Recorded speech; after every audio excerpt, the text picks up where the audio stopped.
আসসালামু আলাইকুম। একটা খবর দেখলাম যে বেরিয়েছে যে আমি নাকি আইসিসি কে রিকোয়েস্ট করেছি যে বাংলাদেশের ফান্ডিং বন্ধ করে দেওয়ার জন্য। সেটা কখনোই সম্ভব না এবং সেটা আমার দ্বারা কখনো হয়নি, ঘটেওনি। এটা সম্পূর্ণ একটা মিথ্যে কথা।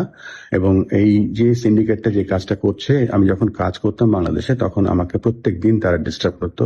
প্রত্যেকটা মিথ্যা কথা তারা প্রতিষ্ঠিত করার চেষ্টা করতো, কিন্তু তারা সবসময় ব্যর্থ হয়েছে, এবারও ব্যর্থ হবে। কারণ একটা উদাহরণ দিতে পারি, যখন আমি বাংলাদেশে ছিলাম প্রত্যেক দিন অনেক মিথ্যা কথার মধ্যে একটা মিথ্যা কথা ছিল, আমাকে প্রত্যেক দিনই দেশ থেকে অস্ট্রেলিয়া পাঠিয়ে দিত, বিদেশে পাঠিয়ে দিত। পরবর্তীতে তারা মিথ্যা প্রমাণিত হয়েছিল এবং তাদের মিথ্যা কখনোই প্রতিষ্ঠিত হয়নি। এটাও আরেকটা মিথ্যা।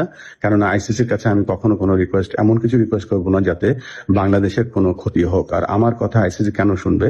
আইসিসির সাথে সেই অ্যাক্সেসটা আমার নেই এখন। আশা করি আপনারা এই ব্যাপারটা বুঝতে পেরেছেন এবং আশা করি আপনাদের এই ভুল ধারণাটা যেন আমরা ধারণাটা যেন এস্টাবলিশ করি।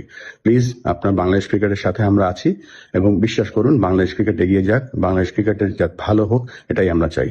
ভালো থাকবেন। আসসালামু আলাইকুম।